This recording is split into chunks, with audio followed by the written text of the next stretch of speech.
going to teach us about life.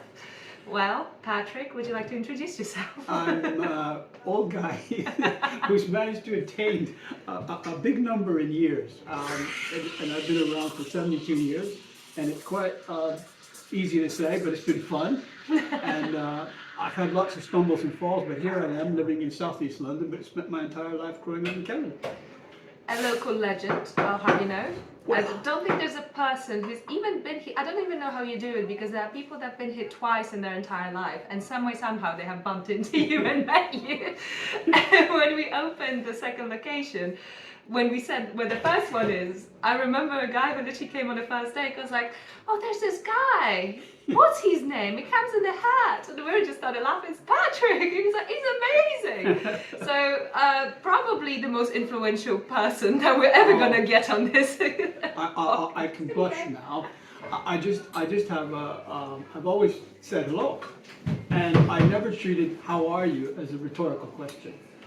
Is that a Canadian? It is a very Canadian. It's a very, very Canadian thing. Yeah. How does a Canadian find himself with that trait in British society? It's sometimes it's difficult because it's reciprocal. When people ask me how I am, I sometimes give them a litany. Their eyes glaze over, roll back. It's like, why couldn't you just say fine?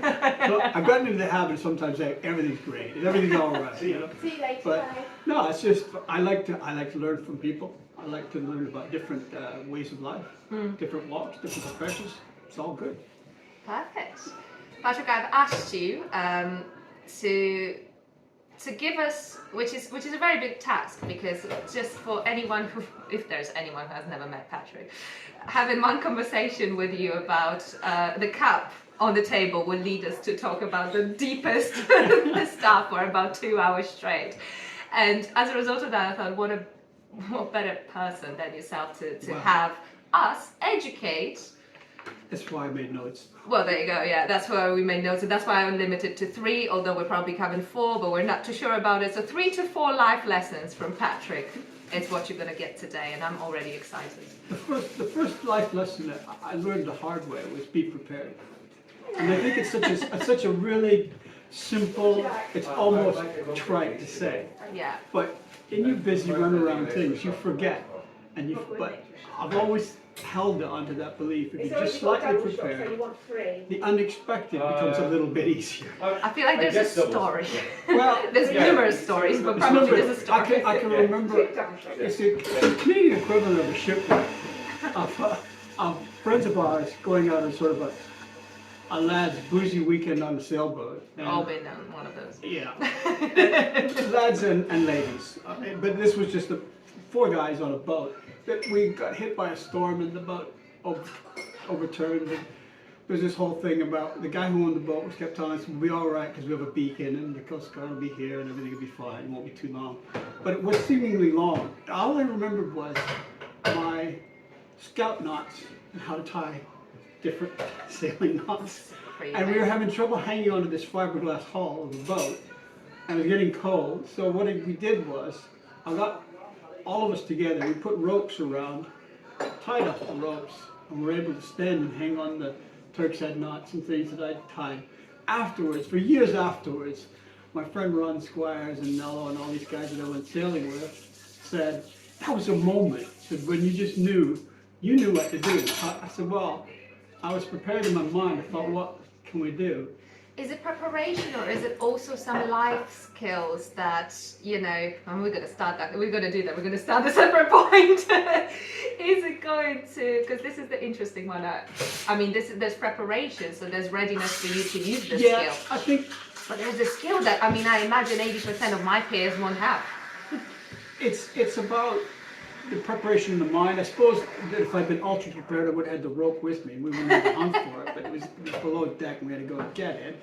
But like coming this morning, I've sat in job interviews, and one of the things I said to the young guy after not hiring him, he said, why didn't I get it? Because I said, you didn't ask for it. I said, the best preparation, the first thing you could have started off with is all about yourself. But at the end, tell us how much you want in the job. That's it. And they're simple things. Be prepared in your mind, be prepared in yourself, you can't carry around one of those multi-tools for absolutely every situation in life, and that gets you in a lot of trouble. If there's one person who should invent that, it's you. All the gear won't help you if you don't know how to use it. It's true. Where is that coming from? Confidence? Confidence, I think. I think that's something that came to me a little bit later in life. I think that ties in with other lessons. Lesson number 2. Well, I didn't put these in any kind of order, but it's that respect for what you do know. And that falls, I have this title here called Be Kind and Respect Yourself. Be kind to yourself and respect yourself. And know that what you know is unique to you. And that has value. Fair enough. Okay? That even at a young age, I didn't have that confidence. Yeah. Or should I say, at a young age, I didn't have that confidence. By the time I was into my 40s, I realized that I had some skills that I could apply in life. And that's the direction I could go in. Good with people, an artistic bent, a creative bent, all these different things. Therefore, I should marry that to what I do. Yeah. Not the other way around. Yeah. When was the moment when that came to you? Because obviously it wasn't just, 10 years and you looking back one day and it's like, this is what I'm good at. Or was there something in particular? Was there someone that made you realize this? Funnily enough, it was when it was my son and my stepdaughter. I'd come through a difficult divorce because, like a lot of men, I hadn't grown up to realize all the responsibilities. And my ex-wife was a good person, realized that future the way I was going to be it's going to be difficult because she was going to carry the weight as a mature adult. Yeah. And I had a lot of maturing yet to do. My son and my stepdaughter said that one of the things you do, Dad, is you make people happy. My son saw me at a very difficult Christmas dinner. My niece had had a breakup with a boyfriend. My sister was in trouble with her employer. My mom and dad were a bit in one of those difficult states about their kids and stuff. But we put it all together, made a Christmas dinner, had lots of fun. Lots of energy was released, both good and negative. But if you get rid of it, and everybody felt better after. My son on the driving away, but Dad, you have made everybody laugh, and everybody's feeling good. So that's the superpower. That's all. That's what I do.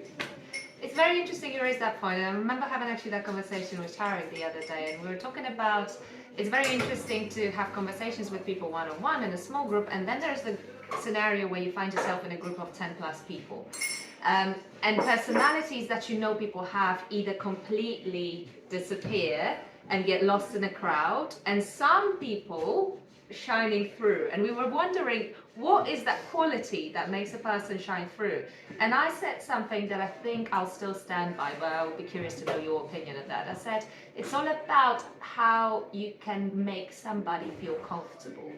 If you're a person, it seems like you're in a spotlight, but actually what you do is you're taking a person into your world and big them up.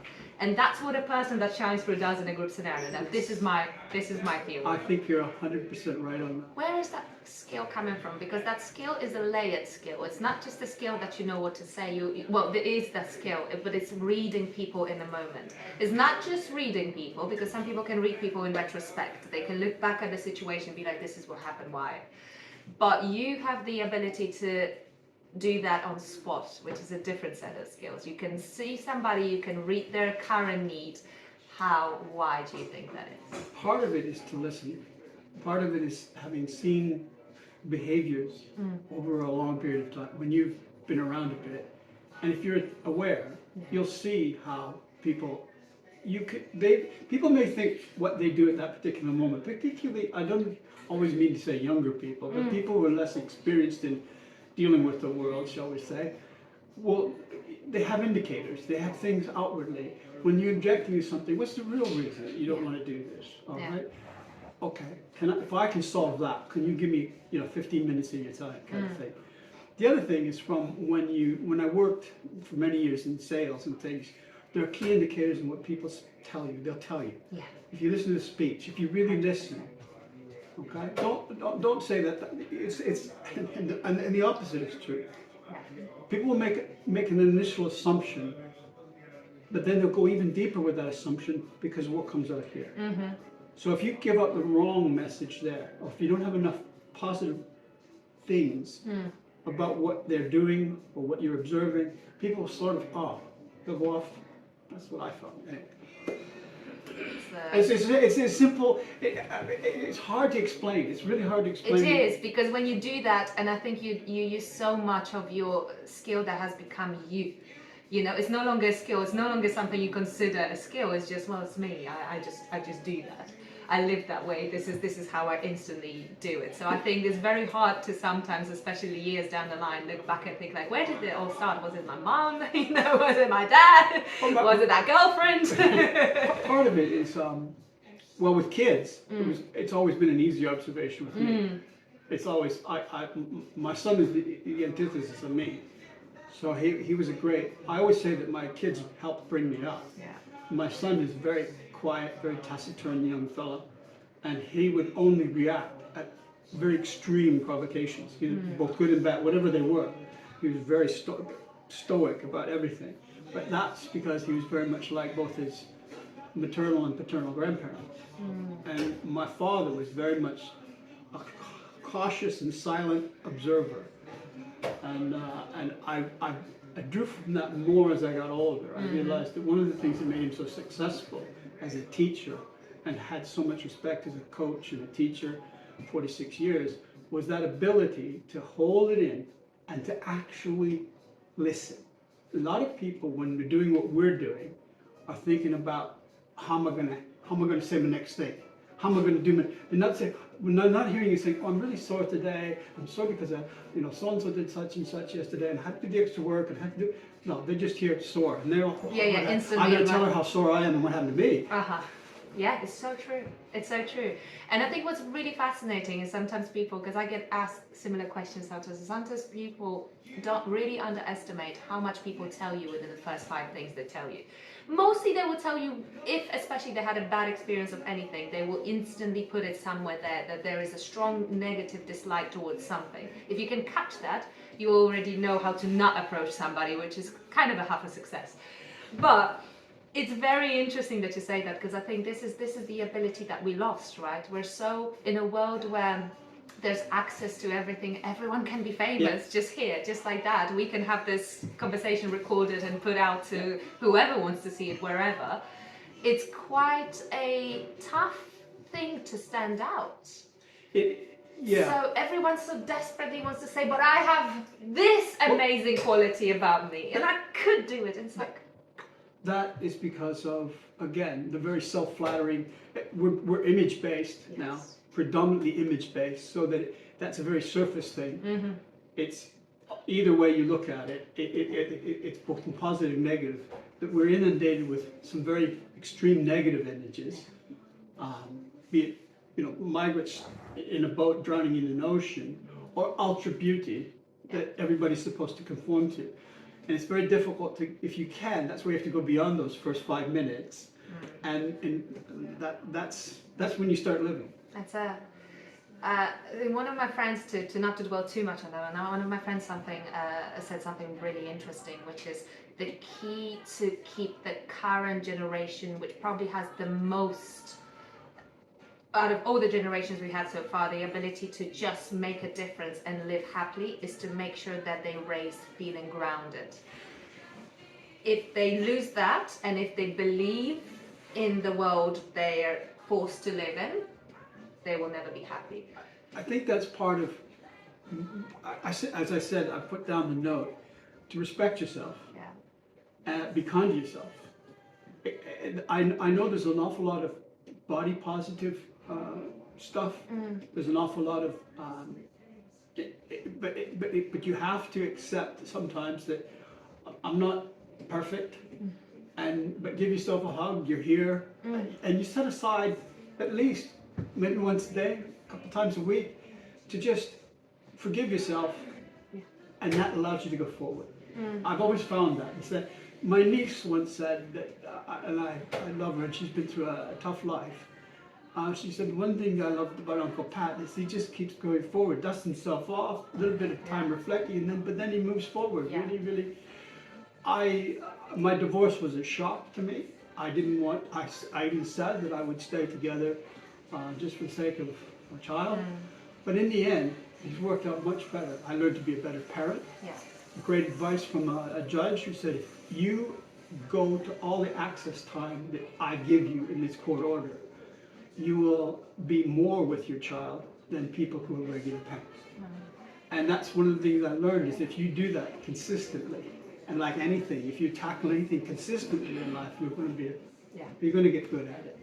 There's no two ways about it. It's so true. But it requires some uncomfortable moments and some effort and consistency. But you can't expect to pick up a bicycle and just start pedaling. Exactly. So why would you pick up a pen and think, I'm going to write the world's greatest novel? I practice. Too much sometimes. You cannot be a CEO of a company without, but that ties into the other thing that I had. Another point was never be afraid to fail. That failure is part of the college of life. You learn more from your mistakes. I mean, the success you log instantaneously. I hit that button and that happens. Good, I know, right? But when things fall apart, when things break, how did that happen? If you can see how relationships break down in life, how business is not successful, if that's your thing, but relationships and people is the big thing of our lives. Find out what works, and don't be afraid to fail. If you put some energies into something and it doesn't work, it's not gonna. And it's also like, I think there's 2 points to make around that. I think sometimes people, especially this is something that's very true to the country I'm from, Poland, where everyone's educated because higher education is free. So it's kind of, there's no big deal about you having a degree in something. Anyone does it. But what is really interesting is that there's this culture, still quite an old school thing, that say, you study arts. Therefore, for the rest of your life, the only two paths is either be an artist or an art teacher. And people can't actually understand that what made you good, what made you choose art to start with, is a certain level of skills that you have that you can then transfer over to multiple different things. And that is the interesting thing about people. I mean, I've held 3 different jobs in my life so far. And all of them I've used the exact same skill set in. The knowledge, the education was different, but that you can change at any given time. But the actual skill set made me successful in those things because it's the same set of skills I apply to all of them. And this is an interesting thing in terms of actually, I love that English phrase of pigeonholing yourself. Like, don't do that, don't do that. Learn what it is that made you successful and then just do what you're good at, whatever it is. I mean, but sometimes finding that requires a bit of failure. Absolutely. But I mean, the trick is not to beat yourself over the head with it. I had a successful business. I was extremely unhappy. I was on my way to making lots and lots of money. Yeah. And a man who I highly respected, who I purchased the company from, we walked away from a dinner with our spouses, and he said, "You're gonna have to make twice as much next year." And I said, "What do you mean?" He said, to make your wife and family happy, I can see where this is going. He said, "It's just going to be more money every year." Because, in fairness, my ex-wife was talking bigger home, a second car, our child could go to a private daycare or then private school, and he said, "But it's not you. You're not happy, are you?" Because I had a drinking problem. I didn't understand the source of the problem. The source of the problem was that I was beating my head against the wall every day to say I should be driving happiness from this job, and I was driving nothing from it. And in the end, I decided that I think my skill with people was where I went. Definitely. What do you think of a phrase, "pain makes you teachable"? Yeah, definitely. I think sometimes I'm a little bit like you in a sense. Well, I'm the youngest out of 3, so I had this huge privilege in my life that all the people I knew, including my siblings, managed to make all the mistakes in the world before I got a chance to. So I saw it pan out, the consequences, and I was like, this does not sound like a good idea when I got a chance to do it. But there is something to say that with all that knowledge and all the things that I've learned through them, there's still certain things that I messed up knowingly, which almost made it worse, knowingly going into it, knowing it's going to be a bad idea. But after feeling the sadness, the pain, I knew, okay, I do not want to feel that ever again. But that's where we learn from the mistakes. I don't even think that it's wrong knowing something might be hurtful or might be wrong going in doesn't stop us, because it isn't quite putting your hand on a hot stove. There are some of those big ones in life, but these are a little more subtle, and we don't believe until we actually put our hand in that direction anyway. So that's the moment. And to, so here's a question, Patrick. Do you still do it? Do you still put yourself, knowingly or unknowingly? Now it comes with a bit of that sort of, not jaded, but you know, recently a friend phoned up, and I realized that they were doing something. A friend that hadn't been in contact in a long time, and I actually was a social media contact, asking for me for some money, a small sum of money.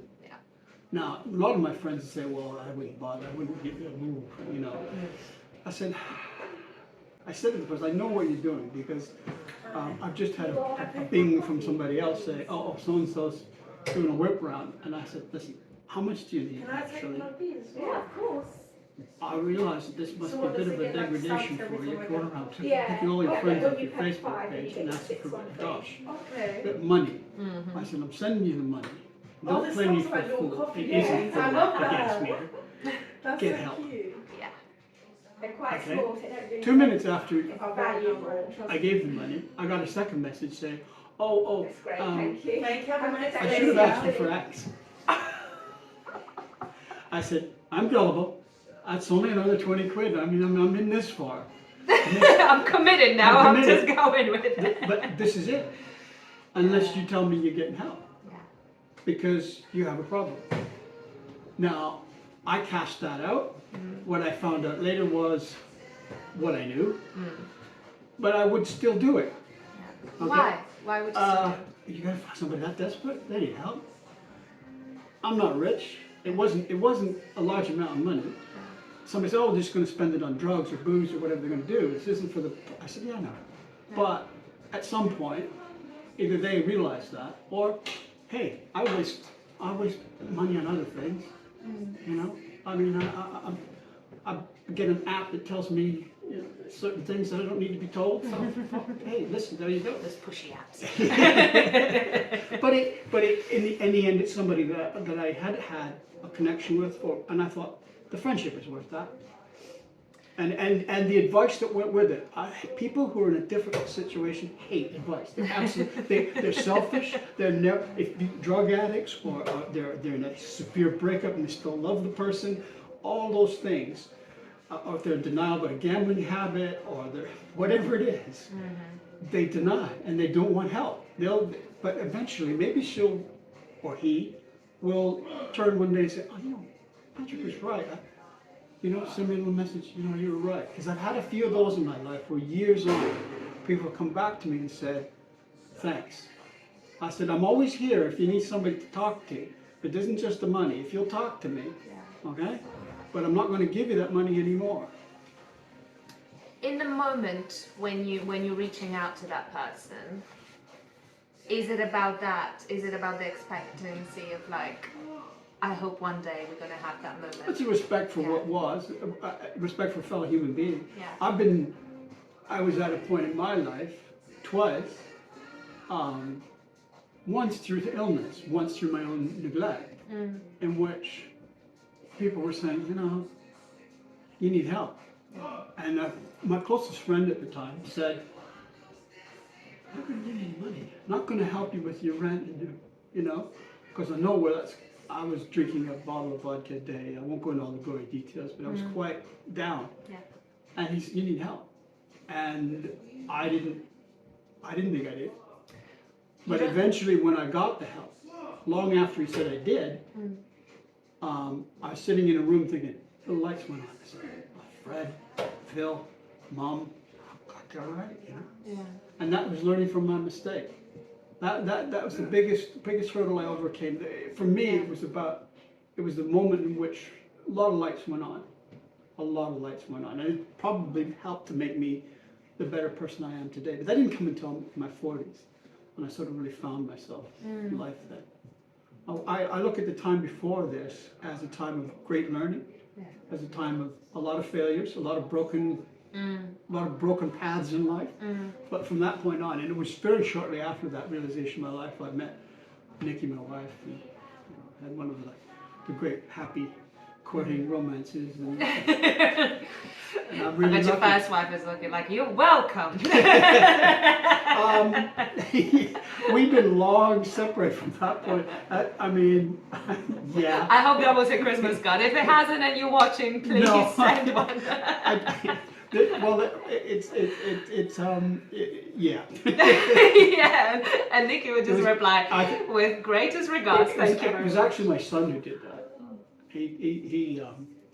I still have the voice message where I was worried about coming to the UK, and he was still a teenager, and he left a voice message and said, "Dad, it's now time for you. This is a chance, a really good chance in a relationship. You go." I said, "I'll be okay. I'll be fine." And what a wonderful thing for a parent to hear from a child. From a "I'll be child. fine, Dad." And then, funny enough, the woman he was dating at the time turns out to be his wife, and he has 2 kids and been married 22 And the story years. continues. Yeah. What is you looking at your son? Do you see a lot of similarities to how you were?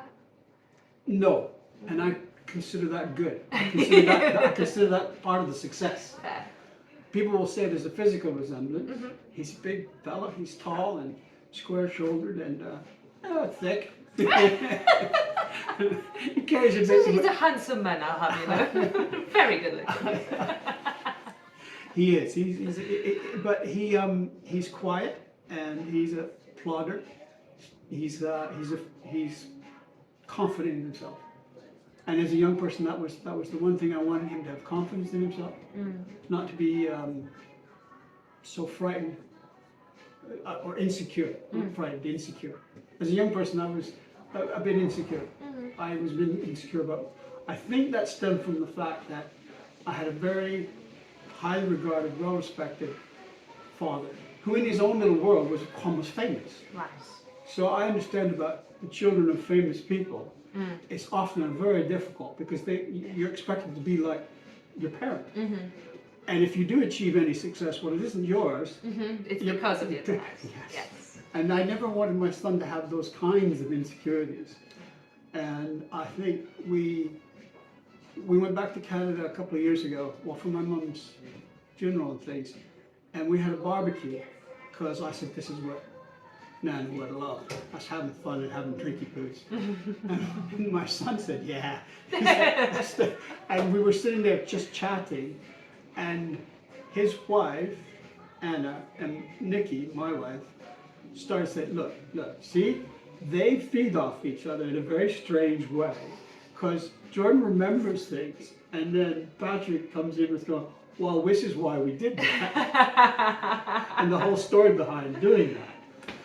I think that was a good thing. And I was very happy to see him very successful in he's made a small family. His wife, his 2 kids, and his home.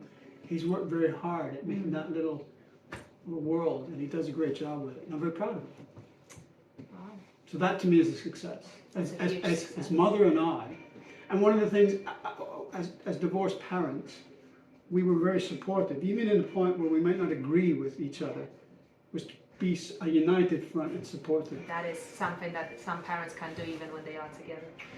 I see it all the time, particularly in this geographical situation. The other thing is to give kids want boundaries. They don't want total free reign. No. And you must, at the edge of almost stifling, you say, that's the line, you cross that line, that's against what that's it. And kids need that. And when they have that, then they have a core of which to take with them wherever they go, be it right or wrong, this is acceptable, not acceptable, from my own standards, not anything to do with society, but your own standards of conduct. Yeah. That's it. Easy, guys. That's it. And the last thing. Last life lesson. I think we went for like 27. You guys, welcome. But there's so many. They all boil down to basically the same. It is. Although they do branch out, don't they? That there's a lot of points to all of them. Oh yeah. It's always about going forward. It's always about whatever the. I listened to you this morning about my injuries, and you mentioned acupuncture. I was always afraid of needles my whole life. There was a morbid. I had a flu injection, very early flu injection. Now we're going back to dark ages, 1960s, right? Early 1960s. and school doctor. He made Joe Biden look young. old Doc McDermott. And old Doc, because having the school doc was the last thing, he didn't have a general practice anymore. He just, because all he had to do was Fair enough, go up and look at a couple of young, healthy males, and a couple, he'd say, oh, you got the flu. But he was giving me the flu jab, and he got like a Parkinson's spasm, a poor old man, and he snapped the head of the hypodermic needle off from my arm. And then there was all this panic about getting it out. Because these are the days before those lovely little disposables with a nice... I was about to say. those things you see in the horror movie, like they're going to hit a horse with it or something. And of course, with time, the needles... He's telling this story, the needles got bigger and bigger. My son made that Oh, of course. but it put me off needles all my life. Yeah. Then, tied into what I lost or left work, it depends who you talk to about this. My last job in life, I took some therapy, and I'm not afraid to say it had a lot to do with mental health. And one of the things we did at the very end of the session is the psychiatrist identified that I had a problem around needles. So we had a thing called needle therapy, and all my life. Throwing needles in. Oh yeah, but I got to hold the needle. I got to inject an orange. Oh. I got to do stuff with a needle. Do stuff. Yeah, make the poison. It's like a voodoo doll. Yeah, voodoo dolls. Yeah. It's really beneficial, right? And as a result, I no longer have that fear that I've had for almost 70 years or 60 plus years. That's incredible. But go forward. Yeah. And if you just keep moving forward. And it's never too late to do so. Never too late to do so. Never too late. I'm an incurable romantic and an eternal optimist. And both those things have gotten to me this very happy point in my life, despite any physical problems. Yeah. I mean, that's part of being prepared. I was prepared. I knew I did a lot of damage to my body physically as a young man. And I knew that one day the price would have to be paid. My knees, my back. Some days I think, oh, why did I do that? But I don't have regrets. That's the other thing. Don't spend a lot of time having regrets. Regrets steal you of that opportunity to move forward. And I think it was back in the early 19th century or late 18th century, they considered nostalgia a disease. And I think there's something said in that longing for things that have passed is also regretting things of the past. And they're very closely tied together. You regret that makes it very difficult for you to move forward. I think don't have too many regrets. You did it, draw from it, and move forward. If you hurt someone, don't do it again. You can't, yes. Unfortunately, that's probably one of the most tricky ones, is consciously we're aware. Yeah. So stop that. Subconsciously, we do things every day Of course. that can. Try and make yourself aware that that person sitting right there, they got a lot more feelings than you're giving them credit for right now at the moment. So be careful how you tread. That's a lost art. That's a lost art in this world. So those things are fast because we have the distance. We're at the end of a phone, so we can fire off an email that's incredibly hurtful. Yeah. We can send a text. I mean, people don't break up with each other anymore in person. They do it by text. I know, that's quite horrid, isn't it? Or they'll put a lie out in social media about, I was in Tesco's today and they pushed me behind the counter. They had really nasty BO, but not only that, they're a really nasty person. And you're sitting there going, you just put yourself away for a minute. You're only doing that because you're upset about something else. Yeah. And that's hurtful. Yeah. Not that thing, but you're not even conscious how much that hurts the other person. You're just sending a text because you're angry. It's going to be a last and very loaded question. Okay. Obviously, you have kids, you have grandkids. So there's got to be a moment, I imagine, that you're looking at where the world's going. You're looking at things around you and you think to yourself, oh boy. So what is the one thing you fear and hope that is not going to happen, and what is something that you do hope is going to happen moving on? Okay. The thing that I hope for is that we can all start treating each other a lot better. And the thing that I hope for is that becomes practical reality. It's a big issue. Migrants come into the UK. simple solution. Well, they want to build a wall, they want to build a border, keep people out. They don't work. Historically, none of those. The Great Wall of China kept nobody out. It kept people in and made it easier for the conquering armies to get. But That's true. no, if you go to the source, why are all those people coming here? Because it's a chance for a better life. If you've taken the resources away from them to have a better life where they are, maybe we could look at all the wealth we have in this world. We could help people who we take resources from, Yeah, and that would be a solution. and take the need of escape. One of the things I know, however, and the thing that I have the most fear of as us as an entire species is that we do not have a great sense of time. It's some of us live paycheck to paycheck. Some of us have a very narrow 2 or 3 year sort of vision. We can look 2 or 3 years back, we can look a year or two forward, but that's as far as it goes. You have to look at the bigger effect of where we're going. I think it was the head of the United Nations said the other day, we're on a highway to hell climate-wise. And that's the biggest fear I have. It's the biggest change I've seen in my life. Yeah. Has been not what happens, it's the extremeness of what happens. The occasional winter storm was the storm of when I was growing up, they used to say, the storm of the century is just said. I said, Dad, how many storms of the century can we have? And then it became This year alone, we had about 3. Yeah. Oh, it was the rain of the decade, the flood of the decade. Yeah. And now it's become like, oh, this year's unusual event. That's it, yeah. This year's worst storm. So but I think I am optimistic in the power of, I think of younger thinkers to overthrow the yoke of, don't listen to old folk like me too much. That's the other thing. I think the world has to listen to some of the younger voices, and there's some really great ones out there. I feel like I will come to that. So as a person who grew up only surrounded by, everyone was older than me. I mean, the youngest person to me was 7 years older than me. So kind of it's always been, my friends were maybe 3 years apart, but when you're 10 and someone's 13, it's a big gap. It's much different to it is in your 30s or 40s. But, and I largely contribute my mum always jokes that I'm menopause at about 13. She says I've always been considered an old soul. But it is because I've been so privileged to have all these older people around me that kind of jumped the gun with all the life lessons. So the moment I was presented in the moment, I was like, oh, this is going to end in a way that guy told me one time, because he's already said that this is what happens. So I'm not saying, that can also take some joy out of life. So I'm not saying that anyone has to be this extreme. But I actually think that we don't listen to the wise enough.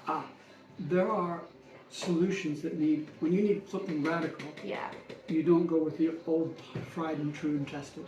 Okay. I'm saying the skill sets that I think the pandemic taught a lot of people.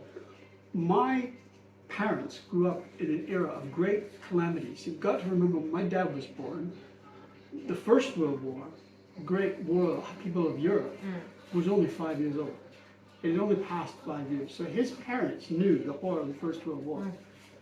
Then, before he was a teenager, came something called the Great Depression, and it made recessions look tame. I mean, millions lost jobs, and it caused a great wave of immigration to North America. And then, while he was at teacher's college, learning to be a teacher in his late teens, early 20s, came the Second World War. So they lived through all of that. They had learned things. There were many practical things that they had and knowledge they had.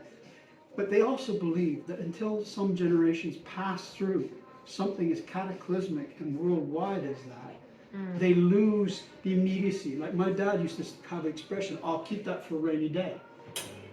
And he would set aside so much of it, cash set aside. Because of that trauma. Yeah, he had little envelopes in the house where he'd have money stashed, like $20, $30 in each envelope. And that was he would pick the envelope, and this is for that emergency. And this was a thing and he always made sure they were topped up. So it was in his desk drawer, he'd open up and he'd have these. And I said, why? He said, because he comes from a culture where it was so hard to get that money, but if you put it aside, then you didn't waste it. Then he said, you didn't buy sweets, you didn't buy a beer, you went without, because you knew that tomorrow you were going to need that, or the next day. I mean, isn't that right? Think about the pandemic. How many people found themselves jobless from one day to another with no safety net. But they learned how to do things like, I don't know how many pictures of banana bread. Mine was pretty good. Yours was I'll darn have good, enough. darn good. Oh yes, you have Yeah, tried it. yeah. Yes, I have. And I'll give it my certificate of gold star. And I'm no Paul Hollywood, but it was up there. I mean, I'll take it. Okay. And Don't then care about Paul. Sorry, Paul. life lessons like that, sewing, seeing young guys learning how to do a blanket stitch, all that stuff, and making something last, not throwing stuff away. Yeah. That's what we can learn from our elders. So the tribe, our elders pass on those things, practical. But when they say, "Oh no, nobody should be doing this," Of course, yeah. Then there's that level of young person coming and being, no. Yeah. We gotta change that. We gotta do that. And that I agree. Greta Thunberg is right. She sees through all the speeches and all that speechifying. it's She true. sees to the core of the issue. Action. Yeah. Some things require a little action. Yeah. Not just saying we must do something. That's it. Saying that we must bring this to the end. I hope you take a lot of this out. It's just Absolutely not. We're keeping it all. Keeping it all. Thank you so Thank much, you so Patrick. much. I mean, we could carry on forever, and I feel like there's gonna be part 2 no soon. soon. Soon to Oh be. well, you've been lovely, and thank you for Thank the you time. very much. Thank you. Thank you.